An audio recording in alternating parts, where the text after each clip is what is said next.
Chapter 26 of Pride and Prejudice. Recording by Elizabeth Klett. Pride and Prejudice by Jane Austen. Chapter 26. Mrs. Gardiner's caution to Elizabeth was punctually and kindly given on the first favourable opportunity of speaking to her alone. After honestly telling her what she thought, she thus went on.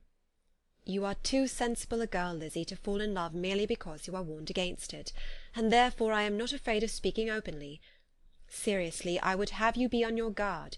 Do not involve yourself, or endeavour to involve him, in an affection which the want of fortune would make so very imprudent. I have nothing to say against him. He is a most interesting young man, and if he had the fortune he ought to have, I should think you could not do better. But as it is, you must not let your fancy run away with you. You have sense, and we all expect you to use it. Your father would depend on your resolution and good conduct, I am sure. You must not disappoint your father." "My dear aunt, this is being serious indeed." "Yes, and I hope to engage you to be serious likewise." "Well, then, you need not be under any alarm. I will take care of myself, and of Mr. Wickham too. He shall not be in love with me, if I can prevent it." "Elizabeth, you are not serious now." "I beg your pardon, I will try again. At present I am not in love with Mr. Wickham. No, I certainly am not. But he is, beyond all comparison, the most agreeable man I ever saw. And if he becomes really attached to me, I believe it will be better that he should not. I see the imprudence of it. Oh, that abominable Mr. Darcy! My father's opinion of me does me the greatest honour, and I should be miserable to forfeit it. My father, however, is partial to Mr. Wickham. In short, my dear aunt, I should be very sorry to be the means of making any of you unhappy. But since we see every day that where there is affection, young people are seldom withheld by immediate want of fortune from entering into engagements with each other, how can I promise to be wiser than so many of my fellow creatures if I am tempted? Or how am I even to know that it would be wisdom to resist? All that I can promise you, therefore, is not to be in a hurry. I will not be in a hurry to believe myself his first object. When I am in company with him, I will not be wishing. In short, I will do my best." "Perhaps it will be as well if you discourage his coming here so very often. At least you should not remind your mother of inviting him." "As I did the other day," said Elizabeth with a conscious smile. "Very true, it will be wise in me to refrain from that. But do not imagine that he is always here so often. It is on your account that he has been so frequently invited this week. You know my mother's ideas as to the necessity of constant company for her friends. But really, and upon my honour, I will try to do what I think to be the wisest. And now I hope you are satisfied." Her aunt assured her that she was, and Elizabeth having thanked her for the kindness of her hints, they parted, a wonderful instance of advice being given on such a point, without being resented.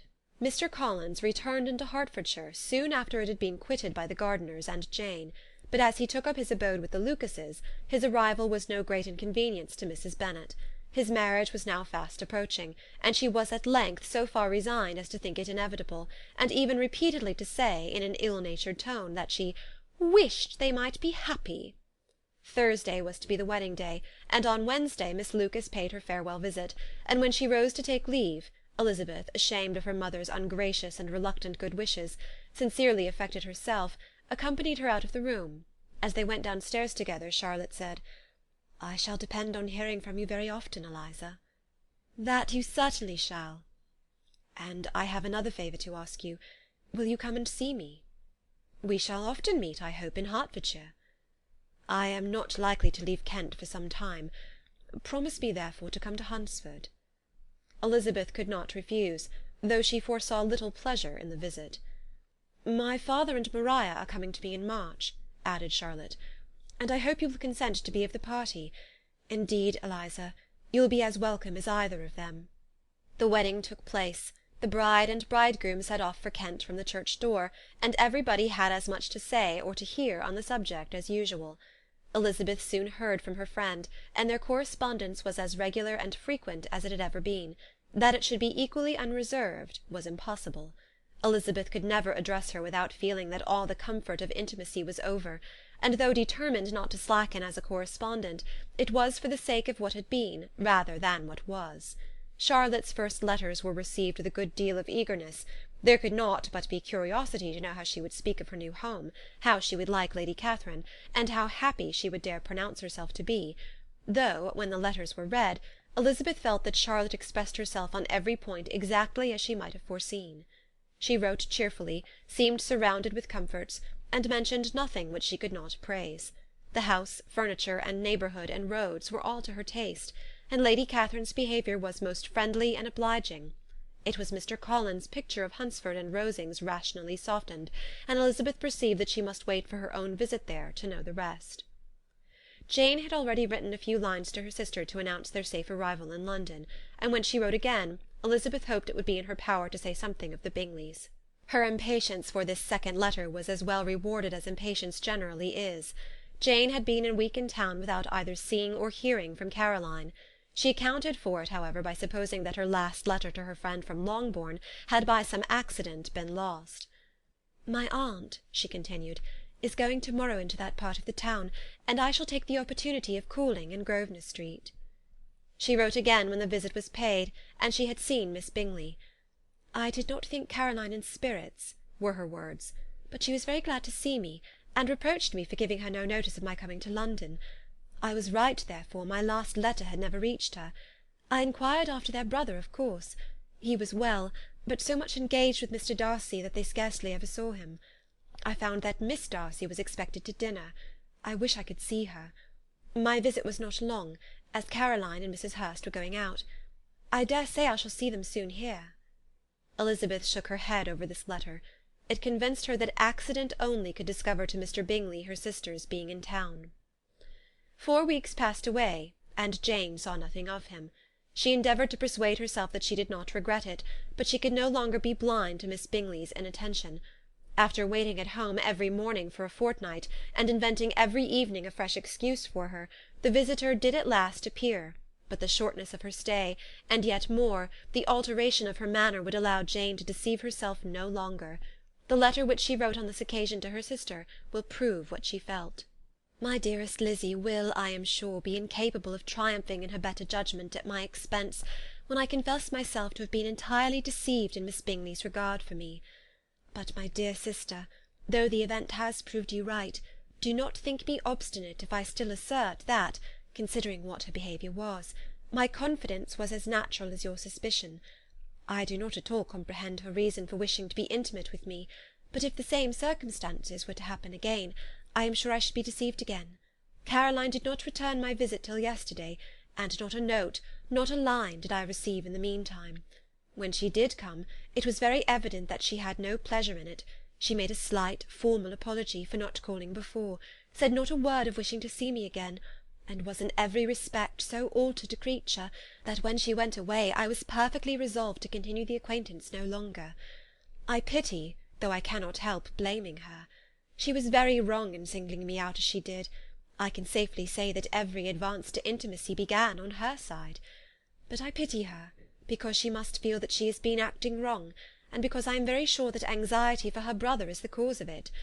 I need not explain myself further, and though we know this anxiety to be quite needless, yet if she feels it, it will easily account for her behaviour to me, and so deservedly dear as he is to his sister, whatever anxiety she must feel in his behalf is natural and amiable. I cannot but wonder, however, at her having any such fears now, because if he had at all cared about me, we must have met long ago. He knows of my being in town, I am certain, from something she said herself, and yet it would seem, by her manner of talking, as if she wanted to persuade herself that he is really partial to Miss Darcy. I cannot understand it. If I were not afraid of judging harshly, I should be almost tempted to say that there is a strong appearance of duplicity in all this. But I will endeavour to banish every painful thought, and think only of what will make me happy, your affection, and the invariable kindness of my dear aunt and uncle. Let me hear from you very soon. Miss Bingley said something of his never returning to Netherfield again, of giving up the house, but not with any certainty. We had better not mention it. I am extremely glad that you have such pleasant accounts from our friends at Hunsford.